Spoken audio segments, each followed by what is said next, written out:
ఓం నమో వెంకటేశాయ. ఏడుకొండలవాడ వెంకటరమణ గోవింద గోవింద. శ్రీ శ్రీనివాస శ్రీ వెంకటేశ గోవింద గోవింద. కలియుగ ప్రత్యక్ష దైవం శ్రీనివాస పరబ్రహ్మ అనుగ్రహ విశేషంతో శ్రీమద్భాగవతంలో దశమ స్కంధంలోని విశేషాలు యథాశక్తి తెలుసుకుంటూ ఉన్నాం. నారాయణం నమస్కృత్య నరం చైవ నరోత్తమం దేవీం సరస్వతీం వ్యాసం తతో జయముదీరయేత్. సుఖయోగీంద్రుల వారు పరీక్షిన్ మహారాజునకు శ్రీకృష్ణ స్వామి దివ్యమైన లీలా విశేషములను వర్ణించి చెబుతూ ఉన్నారు. అందులో భాగంగా పూతనను ఉద్ధరించాడు స్వామి. దుష్టమైనటువంటి స్వభావం కలిగినప్పటికీ అది రాక్షసి అయినా శ్రీకృష్ణునికే స్తన్యాన్ని ఇవ్వటం చేత ఉత్తమమైనటువంటి గతుల్ని పొందింది. ఆ భయంకరమైనటువంటి దేహాన్ని గోవ్రజంలో ఉండే గోపాలకులు ఖండఖండాలు చేసి దూరంగా గుట్టగా పోసి దాన్ని దహిస్తూ ఉన్నారు. ఆ దేహాన్ని కటధూమస్య సౌరభ్యం అవఘ్రాయ వ్రజౌకసః కిమిదం కుత ఏవేతి వదంతో వ్రజమాయయుః. అక్కడ సుగంధపూరితమైనటువంటి ధూమం వస్తోంది, ఎక్కడి నుంచి వస్తోంది అని ఆసక్తి కలిగినటువంటి ఆ నందగోకులంలో ఉండే ఇతరులైనటువంటి గోపాలకులు వీళ్ళంతా కూడా ఆ ప్రదేశానికి వచ్చారు. పూతన దేహం దహింపబడే చోటుకు వచ్చారు. ఏం జరిగింది, ఏమిటి విచిత్రం అని ప్రశ్నించారు. అప్పుడు తే తత్ర వర్ణితం గోపైః పూతనాగమనాదికం శ్రుత్వా తన్నిధనం స్వస్తి శిశోశ్చాసన్ సువిస్మితాః.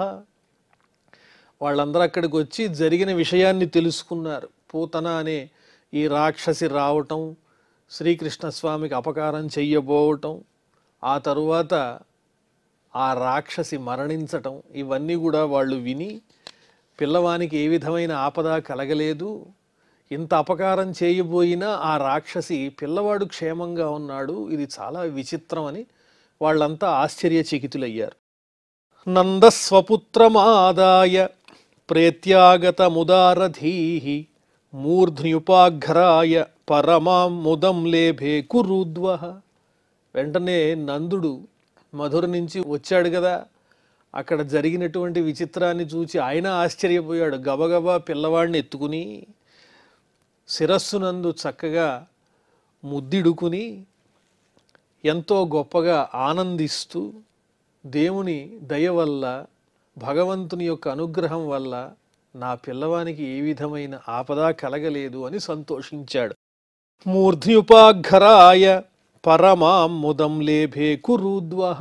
శిరస్సును ఒక్కసారి వాసన చూచి చాలా ఆనందాన్ని పొందాడు. నాయనా నువ్వు క్షేమంగా ఉన్నావు, ఇది మా అదృష్టం అని తృప్తిపడ్డాడు నందుడు. య ఏతత్ పూతనామోక్షం కృష్ణస్యార్భకమద్భుతం శృణుయాత్ శ్రద్ధయా మర్త్యో గోవిందే లభతే గతి. ఎవరైతే ఈ పూతనా మోక్షము, పూతనకు మళ్ళీ పుట్టుకలేనటువంటి ఒక దివ్యమైన స్థితిని స్వామి అందించాడు. ఈ చక్కని ఉదాహరణను, ఈ వృత్తాంతాన్ని ఎవరైతే వింటారో, బాలుడైన కృష్ణస్వామి అద్భుతమైన లీలా విశేషాన్ని ఎవరైతే తెలుసుకుంటారో వాళ్ళందరూ భగవంతుని యందు భక్తిభావం కలిగిన వారవుతారు, ఆ గోవిందుణ్ణి విడిచిపెట్టలేరు అని చెబుతూ ఉన్నారు.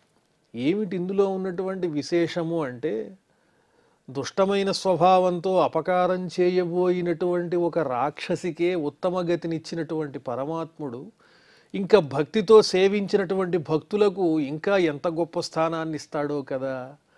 అదీ కాకుండా ఆ స్వామి బాలుడిగా ఉన్నప్పుడే ఇంత లోకోత్తరమైనటువంటి లీలలను ప్రదర్శిస్తున్నాడంటే నేను మానవ మాతృణ్ణి కాదు అని స్పష్టంగా అందరికీ ప్రకటించటం ప్రారంభించాడు. అందులో మొట్టమొదటగా ఆ విషయాన్ని తెలుసుకున్న వాళ్ళు ఎవరు అంటే కంసుడు. అదేవిధంగా ముందు తల్లిదండ్రులైనటువంటి వసుదేవుడు, దేవకి, ఆ తర్వాత కంసుడు. ఇప్పుడు ఈ గోకులంలో ఉన్నవాళ్ళు కూడా క్రమంగా ఆ పరమాత్ముని దివ్య లీలా విభూతులను తెలుసుకోవటం ప్రారంభిస్తూ ఉన్నారు. ఇక్కడితో మనం దశమ స్కంధంలో 6వ అధ్యాయాన్ని పరిపూర్ణం చేసుకున్నాం. ఇప్పుడు 7వ అధ్యాయంలో ప్రవేశిస్తున్నాం. రాజోవాచ ఏన ఏనావతారేణ భగవాన్ హరిరీశ్వరః కరోతి కర్ణరమ్యాణి మనోజ్ఞాని చ నః ప్రభో. పరీక్షిన్ మహారాజు సుఖయోగీంద్రుల వారిని భక్తిగా ఇలా ప్రశ్నిస్తున్నాడు. ఆ పరమాత్ముడైన శ్రీ మహావిష్ణువు అనేక లీలావతారాలు ధరిస్తూ ఉంటాడు కదా. ఇప్పుడు ఈ బాలకునిగా ఎన్నో లీలలు చూపిస్తున్నాడు అన్నారు. నాకు వినాలనే కోరిక అధికంగా ఉన్నదయ్యా. ఆ పరమాత్ముడైన శ్రీ మహావిష్ణువు యొక్క అద్భుతమైనటువంటి చక్కని చరిత్రలు ఎలాంటివి అంటే చెవులకు ఇంపైనవి, మనోహరమైనవి, విన్న కొద్దీ వినాలనిపించేటువంటివి. కాబట్టి అలాంటి పవిత్రమైన, రమ్యమైన, పాపములను నశింపజేసేటువంటి దివ్యమైన ఆ పరమాత్ముని యొక్క దివ్య చరిత్రల్ని వర్ణించి చెప్పు. యశృణ్వతోపైతి అరతిర్వితృష్ణ సత్వంచ శుద్ధ్యతి అచిరేణ పుంసః భక్తిర్హరౌ తత్పురుషే చ సఖ్యం తదేవ హారం వదమన్యసే చేత్. ఎంత భక్తిగా ప్రశ్నిస్తున్నారో ఇక్కడ పరీక్షిన్ మహారాజు. స్వామి, ఆ హరికథలు వింటూ ఉంటే మనస్సులో ఉండేటువంటి కష్టమంతా పోతుంది, గ్లాని అనేది ఉండదు, మనశ్శాంతి లభిస్తుంది. అలాగే పలు రకాలైనటువంటి కోరికలు, తృష్ణలు ఏవైతే ఉంటాయో అవి కూడా ఉపశమించిపోతాయి. భగవంతుణ్ణి ధ్యానం చేయటం వల్ల, ఆ పరమాత్ముని దివ్య చరిత్రలను శ్రవణం చేయటం వల్ల మనకు కలిగేటువంటి గొప్పదైనటువంటి ఉపకారం ఏమిటి అంటే, ఐహికమైనటువంటి తాపత్రయాలు ఏవైతే ఉంటాయో అవన్నీ తగ్గిపోవటం ప్రారంభిస్తాయి. మనసు పెట్టి గనక మనం ఆ పరమాత్మ మీద ధ్యాస ఉంచినట్లయితే ఈ ఐహికమైన సంసార బంధాల్లో వచ్చేటువంటి అనేక రకాలైన మనస్సుకి కష్టం కలిగించేటువంటి భావోద్రేకాలన్నీ కూడా వాటంతటవి ఉపశమించిపోయి ఒక ప్రశాంతమైనటువంటి హృదయాన్ని పొందడానికి మహత్తరమైన అవకాశం ఆ పరమాత్ముని యొక్క దివ్య కథల యొక్క శ్రవణం. అందుకనే అడుగుతున్నారు ఈ పరీక్షిన్ మహారాజు. ఆ స్వామి యొక్క దివ్యమైన చరిత్రలు వింటూ ఉంటే ఏదైనా కష్టం ఉంటే మనసులో అది కాస్త తొలగిపోతుంది. అలాగే అనవసరమైన విషయాల పట్ల ఉండేటువంటి కోరికలు, తృష్ణ, తాపత్రయం ఇవన్నీ నశించిపోతాయి మహానుభావ. అలాగే మనస్సు కూడా పవిత్రమవుతుంది, నిర్మలమైపోతుంది. సత్వంచ శుద్ధ్యతి అచిరేణ పుంసః. వెంటనే తక్కువ సమయంలోనే అధికమైన ప్రయోజనాన్ని ఎలా పొందాలి, అలాగే మనస్సునకు శాంతి ఎలా కలుగుతుంది తక్కువ సమయంలో అంటే ఇదే మార్గం. ఆ పరమాత్ముని శ్రీహరి యొక్క దివ్యమైన చరిత్రలను శ్రవణం చేయటమే. అదేవిధంగా భక్తిర్హరౌ తత్పురుషే చ సఖ్యం. ఆ హరియందు, హరిభక్తుల యందు స్నేహం పెరుగుతుంది. ఆ శ్రీ మహావిష్ణువు పట్ల అభిమానము, ప్రేమ పెరుగుతుంది. ఆ విష్ణువుని సేవించేటువంటి భక్తులు ఎవరైతే ఉంటారో వాళ్ళతో స్నేహం చేయాలనే కోరిక కూడా కలుగుతుంది. కాబట్టి నాకు ఆ విష్ణుమూర్తి కథలు, లీలా విశేషాలు, శ్రీకృష్ణ స్వామిగా అవతరించి ఇంకా ఆయన ఏ ఏ లీలలు చేశారో అవన్నీ చెప్పండి స్వామి. తదేవ హారం వదమన్యసే చేత్. కాబట్టి ఆ పరమాత్ముని యొక్క దివ్యమైన చరిత్రలనే నాకు హృదయంగా, అందంగా ఉండేటువంటి ఆ స్వామి లీలా విశేషాల్ని వర్ణించండి అని కోరుతున్నారు. అథాన్యదపి కృష్ణస్య తోకాచరితమద్భుతం మానుషం లోకమాసాద్య తజ్జాతిమనురుంధతః. తోకాచరితం, బాలునిగా ఉండి చేసినటువంటి అద్భుతమైన లీలా విశేషాలు.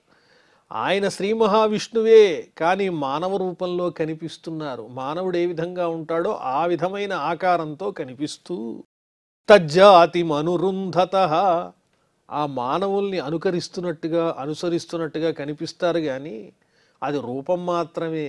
చేసే పనులన్నీ మానవులు చెయ్యలేని అపరిమితమైనటువంటి శక్తి సంపదతో కూడిన ఒక అద్భుతమైనటువంటి చక్కని లీలలు తప్ప వేరొకటి కాదు. మానుషం లోకమాసాద్య. ఈ మానవలోకాన్ని చేరుకుని ఆ పరమాత్ముడు ఈ విధంగా లీలలు చేస్తూ ఉన్నారు, అవన్నీ నాకు వినాలనుంది చెప్పండి అని అడిగితే అప్పుడు ఆయనలో ఉన్నటువంటి శ్రద్ధకు ముగ్ధులైపోయినటువంటి ఆ సుఖయోగీంద్రుల వారు ఇలా చెప్పడం ప్రారంభించారు.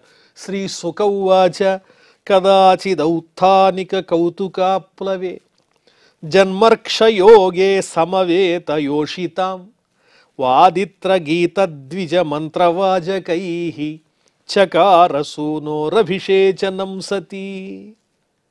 ఇంట్లో మనం చూస్తూనే ఉంటాంగా పసిపిల్లలు బోర్లా పడటం. అలాగే ఆ శ్రీకృష్ణ స్వామి కూడా సామాన్యమైన బాలుని వలనే తన లీలలన్నీ చూపిస్తూ ఆయన బోర్లా పడ్డారు. పిల్లవాడు బోర్లా పడ్డాడు, తిరగబడ్డాడు. కాబట్టి ఇది మనం ఉత్సవంగా చేసుకోవాలి. అది కూడా ఎప్పుడు అంటే ఆయన జన్మ నక్షత్రం అయినటువంటి రోహిణీ నక్షత్రం రోజునే, ఆతిథి రోజునే ఎంతో ఉత్సాహంగా నందుడు యశోద వీళ్ళందరినీ పిలుచుకుని ఇంట్లో పండగలాగా చేసుకుంటున్నారు ఆ వైభవాన్ని. కదాచిత్ ఔత్థానిక కౌతుకాప్లవే, ఆ చక్కని ఉత్సవం రోజున సమవేత యోషిత, ఇంకా గోపికలందరూ అక్కడికి చేరుకున్నారు. ఉత్సాహంగా అందరూ ఒక చోట కలిసి ఆ ఉత్సవాన్ని వాళ్ళు కూడా అనుభవిస్తూ ఉన్నారు. వాదిత్ర గీత ద్విజ మంత్రవాజకై, ఒక పక్క వాద్య విశేషాలు, ఇంకొక పక్క పాటలు, చక్కని పాటలు, అలాగే బ్రాహ్మణోత్తముల యొక్క చక్కని మంత్రముల యొక్క ఘోష కూడా వినిపిస్తోంది. పాటలు, మంత్రాలు, ఇంకొక పక్క వాద్య విశేషాలు, వీటన్నిటితో ఆ ప్రదేశం అంతా పరమ మంగళప్రదంగా ఉంది. ఆ సమయంలో సూనోహో అభిషేచనం సతి, ఆ పిల్లవానికి మంగళ స్నానాలు చేయించింది యశోదాదేవి శ్రీకృష్ణ పరమాత్మకు. నందస్య పత్ని కృతమజ్జనాదికం విప్రైః కృతస్వస్త్యయనం సుపూజితైః అన్నాద్యవాసః స్రగభీష్టధేనుభిః సంజాత నిద్రాక్షమశీషయచ్చనైః. మంగళస్నానాలు పూర్తి చేశారు ఆ పిల్లవానికి. నందస్య పత్ని కృతమజ్జనాదికం, ఎంతో ఆనందంగా ఆ పిల్లవాడికి స్నానం చేయించి విప్రైః కృతస్వస్త్యయనం పూజితైః, అలాగే ఇంటికి వచ్చి చక్కగా మంత్రాలతో ఆశీర్వదించినటువంటి బ్రాహ్మణోత్తములను పూజించారు. అలాగే వారి ఆశీర్వచనాన్ని స్వీకరించారు. అది కూడా పూర్తయిన తర్వాత ఆ వచ్చినటువంటి మహానుభావులకు, భాగవతోత్తములకు, వేద విధులకు కావలసినటువంటి మంచి భక్ష్యములతో చక్కని రుచికరమైన ఆరోగ్యవంతమైనటువంటి ఆహారాన్ని, భోజనాన్ని వాళ్ళకి ఏర్పాటు చేశారు.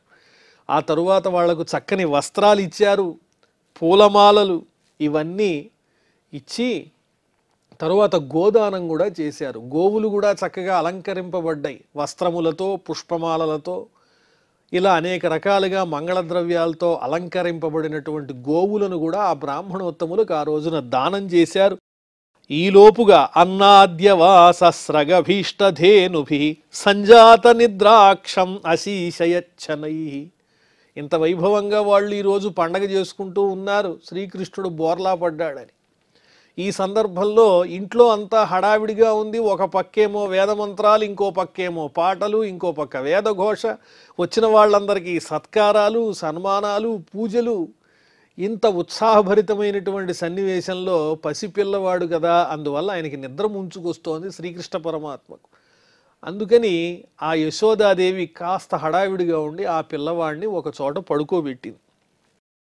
ఔత్థానిక ఉత్సుక్య మనస్విని సమాగతాన్ పూజయతి వ్రజౌకసః నైవాశృణోత్వైరుదితం సుతస్య సా రుదన్ స్తనార్ధీ చరణావుదక్షిపత్. ఈరోజు పిల్లవాడు బోర్లా పడ్డాడు, ఇంతమంది ఇంటికి వచ్చారు, ఈ ఉత్సవాన్ని అంగరంగ వైభవంగా జరుపుకోవాలి, వాళ్ళకి బహుమానాలు ఇవ్వాలి, కానుకలు ఇవ్వాలి, కొంతమందికి భోజనాలు పెట్టాలి, సత్కరించాలి. అబ్బో ఎంత హడావిడిగా ఉంటుంది, ఇల్లంతా సందడిగా ఉంటుంది. మరి ఈ సమయంలో పిల్లవాడు నిద్ర వస్తూ ఉంటే అలా ఒక చోట పడుకోబెట్టింది యశోదాదేవి. ఒక బండి దగ్గర పడుకోబెట్టి తన హడావిడిలో తనుంది. ఈలోపు ఈ బాలకృష్ణుడు ఏం లీల చేద్దాం అనుకున్నాడో ఆయనకు ఆకలేసింది, ఆయన ఏడుస్తూ ఉన్నాడు. ఈ వచ్చిన వాళ్ళని పలకరించటంలో యశోదాదేవి ఆ రోదనం వినలేదు. సమాగతాన్ పూజయతి వ్రజౌకసః, మరి ఇంటి పక్కన ఉన్నవాళ్ళు, బంధువులు, ఊళ్ళో ఉన్న పెద్దలు, వీళ్ళంతా గోపాలకులు, గోపికలు అందరూ వస్తారు కదా, వాళ్ళందరినీ పలకరించేటువంటి ఆ కార్యక్రమంలో యశోదాదేవి నైవా శృణోద్వైరుదితం సుతస్య స, కుమారుని యొక్క ఏడుపు ఆవిడ వినలేదు. రుదన్ స్తనార్ధి చరణ ఉదక్షిపతు, స్తన్యం కావాలి, తల్లి వద్ద పాలు త్రాగాలి అనేటువంటి కోరికతో బిగ్గరగా ఏడుస్తూ పసిపిల్లవాడైనటువంటి ఆ శ్రీకృష్ణుడు ఒక్కసారి తన కాళ్లతో గట్టిగా తన్నాడు. అక్కడే ఒక బండి ఉన్నది. ఆ బండి ఎటువంటిది? దాంట్లో అనేక రకాలైన మంగళకరమైనటువంటి ద్రవ్యాలన్నీ ఉన్నాయి. కంచు పాత్రలు, అలాగే ఇత్తడి పాత్రలు, ఇవన్నీ ఉన్నాయి దాంట్లో. అక్కడ ఈ పిల్లవాడిని ఆవిడ పడుకోబెట్టింది. పడుకోబెట్టి వెళ్ళిపోతే ఈ పిల్లవాడికి ఆకలేసి 2 కాళ్ళని ఒక్కసారి అలా దులిపాడు. అధశయానస్య శిశోరనోల్పక ప్రవాళ మృద్వంఘ్రి హతం వ్యవర్తత విధ్వస్తనానారస కుప్యభాజనం వ్యత్యస్త చక్రాక్ష విభిన్న కూవరం. అక్కడ ఒక బండి ఉంది. ఆ బండి కిందనే ఒక ఉయ్యాల వేసి పిల్లవాడిని పడుకోబెట్టింది. ఇతడు ఈ 2 కాళ్ళతో ఒక్కసారి గట్టిగా తన్నేటప్పటికీ ఆ బండి కాస్త పైకి ఎగిరి బోర్లా పడిపోయింది. అంత పెద్ద బండి, బరువైనటువంటి బండి అది. శిశోహో అనహ, ఆ శిశువు యొక్క పాద తాడనం చేత బండినే బోర్లా పడిపోయింది. మరి ఈ పిల్లవాని యొక్క పాదాలు ఎలా ఉన్నాయి అంటే అల్పక ప్రవాళ మృద్వంఘ్రిహతం, చాలా సున్నితంగా మృదువుగా చిన్ని చిన్ని పాదాలు, అలాగే చిగురుటాకుల్లా ఉన్నాయి, చాలా మెత్తగా ఉన్నాయి. అంత సున్నితమైనటువంటి పాదాలతో అప్పుడే బోర్లా పడినటువంటి పిల్లవాడు అంత పెద్ద బండిని కాళ్ళతో ఎలా తన్నాడని అందరికీ ఆశ్చర్యం. కానీ ఈ విశేషాన్ని అక్కడున్నటువంటి చిన్ని చిన్ని పిల్లలు, గోపాలకులు కొంతమంది చూచారు. విధ్వస్త నానారస కుప్య భాజనం, ఆ బండి ఎగిరి ఒక్కసారి కింద పడేసరికి ఆ 2 చక్రాలు, బండి చక్రాలు విరిగిపోయినాయి, ఇరుసులు విరిగిపోయినాయి, లోపల ఉన్నటువంటి పాత్రలన్నీ నేల మీద పడిపోయినాయి, అందులో ఉండేటువంటి భక్ష్యాలు, పానీయాలు ఇవన్నీ కూడా నేలపాలైనాయి. వ్యత్యస్త చక్రాక్ష విభిన్న కూబరం, అందులో ఉన్న ద్రవ పదార్థాలన్నీ జారి పడిపోయి కింద ఆ బండి కూడా అస్తవ్యస్తమైపోయింది. దానికి ఉండేటువంటి ఆ అవయవాలన్నీ కూడా భగ్నమైపోయినాయి. అది చూచి అందరూ ఆశ్చర్య పొందారు. పెద్ద శబ్దం, అక్కడ పడేయడానికి ఇంకెవరూ లేరు, ఈ పిల్లవాడు తప్ప. దృష్ట్వా యశోదా ప్రముఖావ్రజ స్త్రియ ఔత్థానికే కర్మణి యా సమాగతాః నందాదయశ్చాద్భుత దర్శనాకులాః కథం స్వయం వై శకటం విపర్యగాత్. యశోదా మొదలుగా కలిగినటువంటి ఆ నందగోకులంలో ఉండేటువంటి స్త్రీలందరూ కూడా ఔత్థానికే కర్మణి యా సమాగతాః, ఈ పిల్లవాని ఉత్సవం కోసం వచ్చినటువంటి వాళ్ళందరూ, స్త్రీలు పురుషులు వీళ్ళంతా చూచారు. నందాదయశ్చ అద్భుత దర్శనాకులా, ఊహించకుండా అనుకోకుండా జరిగినటువంటి ఒక అద్భుతమైన ఒక లీల ఇది. ఆ బండి తనంతట తాను ఏ విధంగా తిరగబడిపోయిందో వాళ్ళకి అర్థం కావట్లేదు, ఎవరు చేశారు ఈ పని అని. ఆ అద్భుతానికి ఆశ్చర్యపడుతూ ఒక పక్క హృదయం అంతా చాలా ఆందోళనతో కూడి ఉంది. మొన్ననే కదా ఒక రాక్షసు వచ్చింది, అది ఎలాగో చనిపోయింది, ఇప్పుడు మళ్ళీ ఇంకో ఉత్పాతమా, ఏమిటిది అని నందుడికి కూడా అర్థం కావట్లా. కథం స్వయం వై శకటం విపర్యగాత్, తనంతట తానే బండి తిరగబడిపోతుందా, ఏమిటి విచిత్రం అని ఈ నందుడు గాని, యశోద గాని, తదితరులైన గోపికలు, గోపాలకులు వీళ్ళంతా, అక్కడికి వచ్చిన వాళ్ళంతా ఆశ్చర్యంగా చూస్తున్నారు. ఊచురవ్యవసిత మతీన్ గోపీన్ గోపీశ్చ బాలకాః రుదతానేన పాదేన క్షిప్తమే తన్న సంశయ. ఆ పక్కనే చిన్నపిల్లలు ఆడుకుంటున్నారుగా, వాళ్ళంతా వచ్చి మేము చూసాం ఏం జరిగిందో, ఇదిగో ఈ పసిపిల్లవాడు కాళ్ళు ఇలా ఒక్కసారిగా తగిలించేటప్పటికీ అతని యొక్క పాద తాడనం చేతనే ఈ బండి ఎగిరి బోర్లా పడిపోయింది, విరిగిపోయిందని చెప్తున్నారు పిల్లలు. పిల్లల మాటలు ఎవరైనా నమ్ముతారా? రుదతానేన పాదేన, ఏడుస్తూ తన్నాడు, పైగా క్షిప్తమే తన్న సంశయ, ఇందులో సందేహమే లేదు. ఈ బండిని బోర్లా పడేటట్టు చేసింది, విరిగేటట్టు చేసింది, అందులో ఉన్న పదార్థాలన్నీ నేల మీద దొల్లేటట్టుగా చేసింది ఇదిగో ఈ పిల్లవాడే అని అక్కడ ఉన్న పిల్లలంతా చెబుతున్నారు. చెబితే పెద్దవాళ్ళు నమ్మగలరా, విశ్వసించగలరా? నతే శ్రద్ధధిరే గోపాః బాలభాషితమిత్యుత అప్రమేయం బలంతస్య బాలకస్య నతే విదుః. అక్కడున్న గోపాలకులు కానీ, ఇతరులైన పెద్దలు కానీ చిన్నపిల్లలు మాట్లాడేటువంటి మాటలు నమ్మలేదు. అప్రమేయం బలంతస్య బాలకస్య నతే విదుః, ఆ పిల్లలు చెప్పినటువంటి మాటలను ఆ పెద్దవాళ్ళు అంగీకరించలేదు, గమనించలేదు. ఆ బండి రూపంలోనే శకటాసురుడు అనేటువంటి వాడు ఆవేశించి ఉన్నాడు ఆ బండిలో. ఆ శకటాసురుడు అనేటువంటి రాక్షసుణ్ణి సంహరించటం కోసమే స్వామి ఈ లీలను ప్రదర్శించారు. రుదంతం సుతమాదాయ యశోద గ్రహశంకిత కృతస్వస్థ్యయనం విప్రై సూక్తై స్తనమపాయయతు. వెంటనే వీళ్ళందరికీ మళ్ళీ కంగారు పుట్టింది. పెద్దవాళ్లకు ఏడుస్తూ ఉన్నాడు పైపెచ్చు. ఇంత ఘనకార్యం చేసి రోదనం చేస్తున్నాడు ఆ స్వామి చిన్నపిల్లవాళ్లాగా. వెంటనే ఆ పిల్లవాడిని తీసుకుని యశోదాదేవి, అయ్యో మళ్ళీ బాలగ్రహాలేవో పట్టాయి, ఏడిపిస్తున్నాయి, ఈ దుష్టశక్తులేవో ఉన్నాయని చెప్పి భయపడి బాధపడి ఆ పిల్లవానికి మళ్ళీ రక్ష అంతా మంగళద్రవ్యాలతో రక్ష కల్పించారు.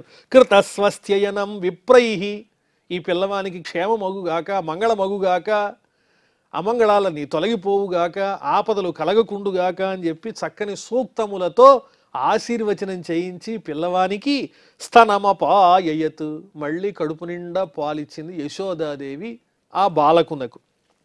పూర్వవత్ స్థాపితం గోపై బలిభి సపరిచ్ఛదం విప్రాహుత్వార్చయాంచక్రు దధ్యక్షత కుశాంబుభి.